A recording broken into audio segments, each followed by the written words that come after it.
Hi guys, welcome aboard if you are brand new, welcome back if you're not, and welcome home if that suits you.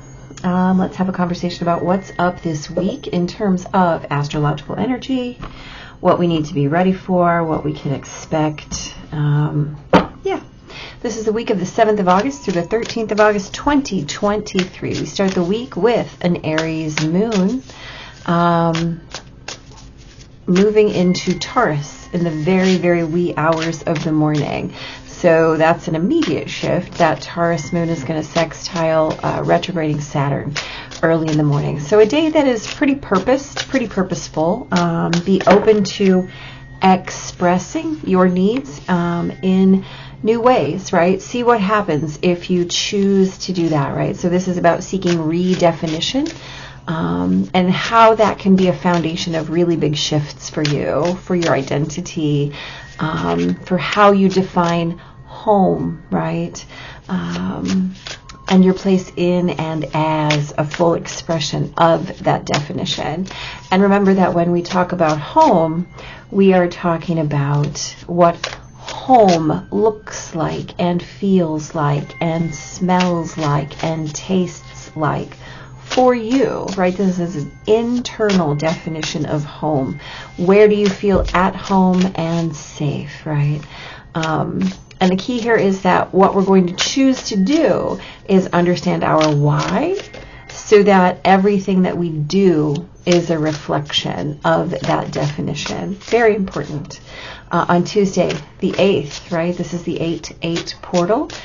So that Taurus moon is going to trine Mercury, conjunct Jupiter, square the Sun, trine Mercury, conjunct Uranus, and square Venus. Retrograding Venus, of course. So this is kind of a progression from Monday, really allowing us to feel into that wider perspective as we sense that highest and best as kind of the order of our expansion of self, and really focusing on that goal of self-actualization, right? Understanding that it's okay to sit with your visions and ideas, that they are the kind of sweeping shifts that sometimes need a little bit of percolating time before we're ready to act, right? And so we're in the middle of retrograde season. And so what you're really being asked to do is to go inside, find a way, do some exploration in the way that you are expressing that sense of home, the way that you are willing to dive into it, the way that you're willing to walk as its expression, what you're willing to do to create it, and what ideas you may be willing to let go of in order to more fully embrace that state, right? And how does that journey create an invitation toward deeper self-actualization for you, right? Great question. Gotta know. You gotta know. Yeah. On Wednesday, that Taurus moon is going to sextile retrograding Neptune, trine retrograding Pluto, and then Venus is going to square Uranus, right? That might be a little uncomfortable. Then the moon moves into Gemini. This is literally all before coffee, right? All before you clock in at work. And then that Gemini moon is going to square Saturn. And later in the evening, Mercury in Virgo, by the way, is going to trine Jupiter. So that path is going to clear today. And you're really going to be able to see and feel where any blocks exist between you and that ideal sense of home, right? So as you do the work early in the week to really witness them, there's going to be a big clarity midweek about what's in your way, right? So that visioning that you've been doing is really going to shift into possibility mode as the moon moves into Gemini, right? Because Gemini is, of course, all about every potential. Beautiful. And so if the next leg of that journey isn't really clear yet, hold space with that word and concept. Yet, right? There's a deep and wide power to the word yet. So let that expansion show itself in perfect time. Always remembering that divine timing, hello, is your timing, right? Because guess what? It is.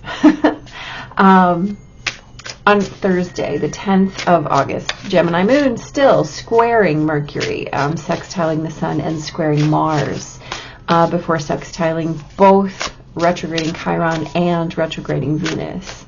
Guard your mouth on Thursday, right? Watch your step. Don't overanalyze your feelings, right? It's important to witness those feelings and just allow them to show up and become part of that new story you're telling.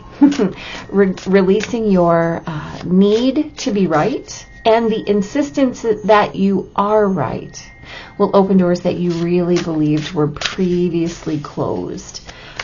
So there's an invitation to embrace humility and also to embrace, I don't want to use the word caution as it applies to a don't do a thing, don't say a thing, but caution as to really focusing on that right place, right time theme, right? There's a right place to say and do anything, and it's not always in the moment, in the now. Sometimes things need to percolate, and that's okay, right? That's okay. Sometimes an idea is just an idea until you're being asked to put it into action. So trust the pause, trust the wait. Work on that one. On Friday, the 11th of August, that Gemini moon is going to sextile Venus early in the wee hours. And then Mars in Virgo, as we know, is going to quincunx Chiron. The moon in Gemini will square Neptune and quincunx Pluto. And then around dinner time, the moon will move into Cancer. So this is kind of a day where you may experience feelings of moodiness, or you might feel a little bit self-defeating, right? So if you can't find a way to feel successful in your tasks or endeavors today, try to remember that how you're witnessing the path is just a story. It's just a temporary experience. And so perhaps find a way to just laugh, right? And know that trying again is always part of your, is always part of the game.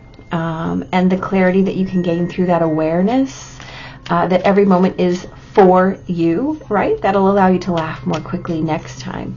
A really, something to keep aware of on Friday is not to close down, right? As that moon moves into Cancer, we run the risk of folding back into ourselves when challenged or when hurt or when we're afraid. Don't close those doors, right? Stay open, stay vulnerable. Just laugh, right?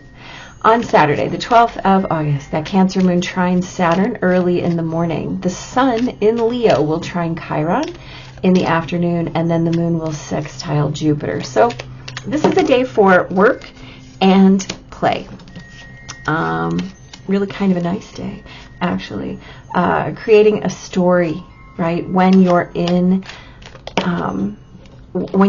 those modes, whether you're working or playing, creating a story where you are the star of that show and build your day around it, right? Imagine your life as one big reality show and see where gaming that takes you. Ask yourself questions like, what happens if this is real? Who could I be in this moment? What could I create here? What might I require if I believed that everything was going to come to me from an off stage prop, right? And all of a sudden I need it, bam, there it appears. What might happen if you believed that was true? How might you act or react in a different way? How might you respond differently in any given moment? Give it a shot. See what happens when you game your story. On Sunday, the 13th. That's my Hallie B's birthday, by the way. Happy birthday, Hal. The moon in Cancer, thank you, I see you, is going to sextile Mercury. And then the Sun in Leo conjuncts retrograding Venus, right? The Moon will square Chiron and then sextile both Mars and Uranus. So Sunday, it's a day of big love, right? And as long as you're riding the currents of home, right, that overarching feeling of what that experience is like for you. So as long as you're riding those currents and singing those songs found in your heart, right, you can only find the peace and the beauty and the love. Resist, and by that I mean actively resist any urge to slide into an old story or an old habit or an old pattern, right? This Sunday is really like a hero's quest day, like a hero's journey day. So really understand that as you are creating this story and writing it, and whether or not you need to gamify it to make it worthwhile, it doesn't really matter. Anything that needs to be left behind gets to be left behind, right? If you don't need it, you don't need it. If it's not supporting you, then it gets to stay wherever it stays, and you keep going, right? So just pay attention, right? And remember that in the hero's story that is your life, not only are you always the hero, but you're living it, right? You are living it in every single moment, right? So live it up, y'all. Live it up. Let's talk. So on Monday, we've got the Hierophant, we've got the Ten of Swords. So this is beautiful in terms of how we're talking about this is a purposeful and purposed day, being open to expressing your needs in a new way and redefining yourself, allowing for big shifts. Here's the deal. The Hierophant is about what has been handed to you in terms of beliefs, expectations, routines, rituals, the way that you live your life. This is what we do. This is how we do it, right? The Ten of Swords says there might be some things in your life that feel not so great as they're in relation to that, right? Whatever doctrine or dogma has been handed to you is not necessarily in line with your sense of why. It's not necessarily in line with your highest expression of what home is for you. The keys, right? The big action step in the Hierophant is self-examination, right? So the key is this in alignment with your highest and best? Is this in alignment with your sense of home? And if not, guess what? It's time to release that, right? Those things must be shifted and changed.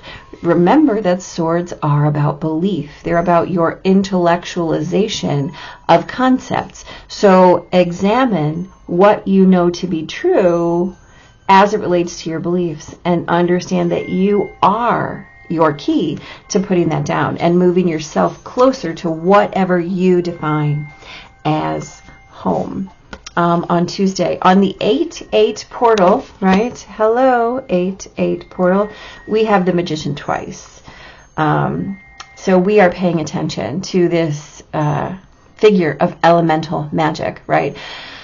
Wow. So we talked about this as really progressing Monday's energies into that deeper and wider perspective, where we are allowing our highest and best to be that self-actualization mechanism, and knowing that our goal is always self-actualization, right? Understanding that we can sit with those visions. We can, because sometimes we have to understand what we're conjuring, right? This is a card of manifestation and elemental magic. This is abracadabra. This is I speak it, right? And so it becomes. And so perhaps the day here, as we have so many big aspects, right? That moon conjuncting both Jupiter and Uranus, allowing for instantaneous shift, trining Mercury, allowing you to really be in that so I speak it, so it shall become moment of power, right? Really witnessing what is it that I'm conjuring? What is it that I'm conjuring, and how does it fit with my manifestation process, right? Am I conjuring the right things for the right reasons for myself, for my highest and best, and the highest and best of all? So if we're going to examine our motives in a deeper and wider way, make sure that you witness that examination as part of your process of creation of your life story, your narrative, right? The movie that is your life. On Wednesday, the 9th, we have got the Ace of Swords and the Two of Cups. So we're talking about really being able to witness our blocks and really allowing for that yet concept, right? So if we have the Two of Cups, this is about divine blessing on relationship, how you relate to anything else, whether or not it is, whether it's filling your cup, right? And so as we're allowing for these ideas to come in and move us into possibility mode, right? With this Gemini moon coming into, or with the moon coming into Gemini on Wednesday, what are our ideas that might be preventing us from feeling this, right? This is, again, a reflection in 3D of how we're doing this work this week, right? Allow me to find the place that needs expansion. Allow me to find the place that needs me to utilize this sort of truth to cut something away. One of these beliefs, right, that isn't creating or manifesting what it is that I have in my state of vision, right? How am I perhaps manifesting something that's not in alignment? And what can I do about it today? Well, what I can do about it today is witness where it is so that I can be functional and apply that awareness, right? Knowing a thing is great. What you do with that is everything. So we have the Page of Swords, the Ten of Pentacles, right? Page of Swords coming in with those ideas, all of this gathered up, this sword as this brand new revelation. And how am I going to put that into motion, right? And so this Ten of Pentacles, where is my legacy? Where is my why, right? How am I getting there? Am I on the right path? So we're talking about guarding your mouth, watching your step, but not overanalyzing your feelings. That might be new for you, right? Letting something show up and become part of the story and releasing your need to be right, right? Releasing your need to insist that you're correct.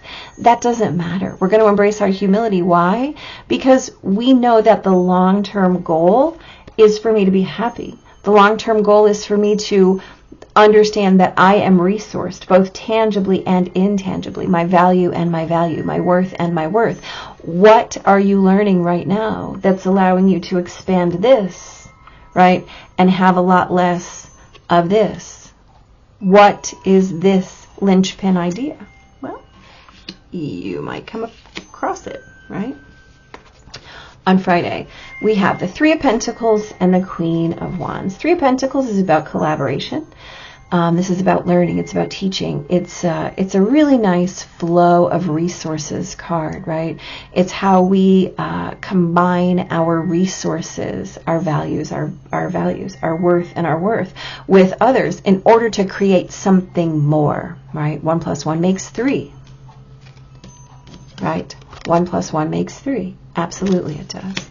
And so with the Queen of Wands here, this is about doing this from your heart, fearlessly, right? Not holding to propriety, not being locked up in the fact that ideas like, you know, my, what do they call it? My, oh my goodness, the property, intellectual property, my intellectual property. No. Here we say what is for the highest good, which includes me, right? What is for the best of all, which includes me, right? So perhaps this week what you're learning is to be expansive of your sense of you-ness and include others in that expression of home, right? Only you can know what that means.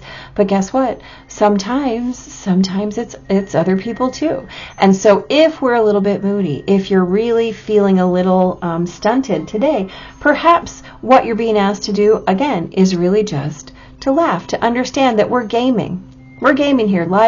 This life is a game. I'm rowing my boat, right? And if I watch others, I'm going to always get inspired. If I need a little help, I have others around me who are living in their biggest, best, and brightest, who are really expressing from their state of juiced life, right?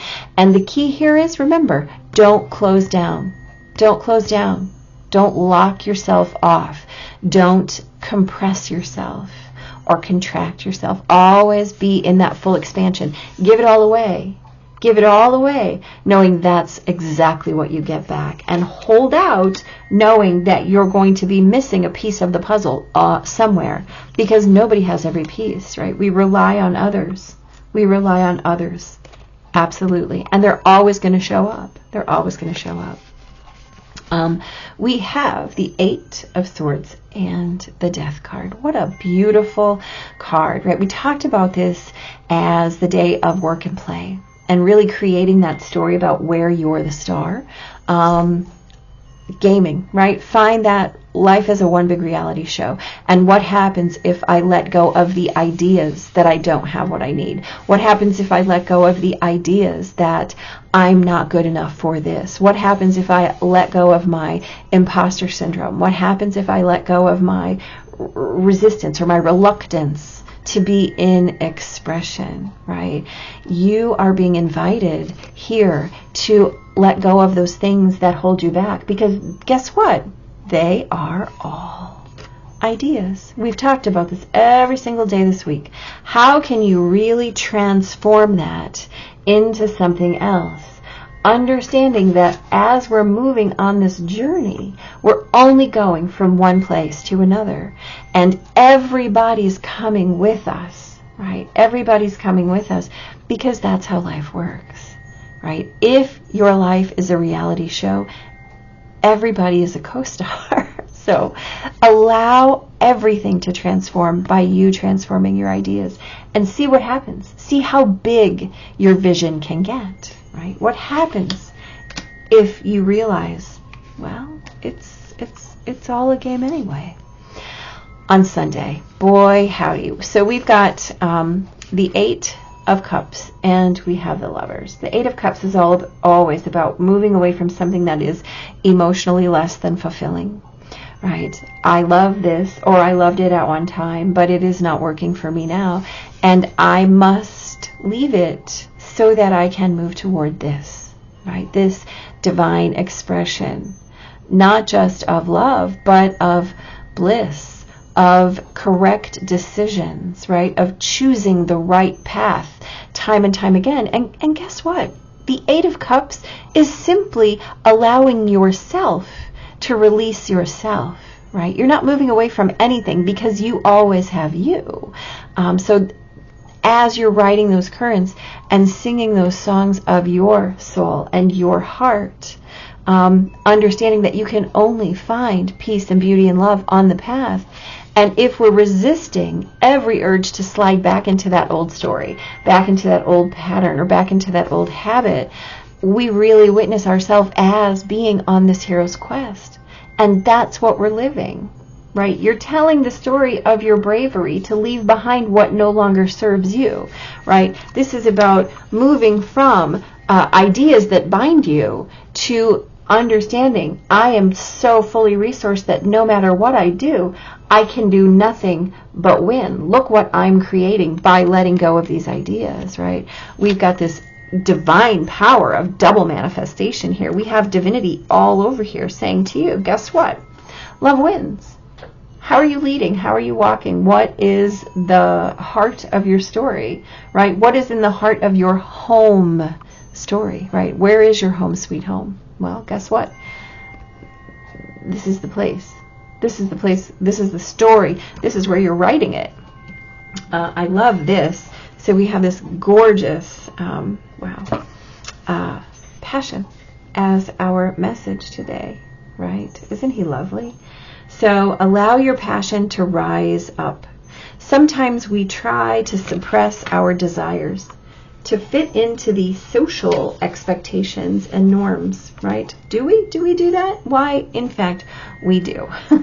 But we can use this powerful force to thrive in a personal or professional manner, right? Our passion for life is immense because it comes from a place of love. Really? This feeling is the ultimate and most powerful energy that we can emit, right? And we are emitting it, right? We are emitting it. Be passionate about what you do and believe. Do not carry out decisions based on worry, or guilt, or fear, or shame. That state of mind can only bring the same type of negative feeling back to you. Choose the best version of yourself and project that passion out into the universe. Well, listen, that is a beautiful summation of what we have discussed. So here's what I say to you. This is a great week. Don't be afraid to get into your own business, right? Don't be afraid to get into your own stories. Don't be afraid to dissect what has been, because what you might find is something so much more, something so much greater, right? Again, so many options to take the high path this week. And guess what? Every one of those paths is a high path for you, because it can be no other way. Thank you for listening. Why don't you hit the subscribe button so you don't miss one? And I will see you next week, and check back for, pick a card readings, other fun things, good astrology. Take care. Big blessings, guys.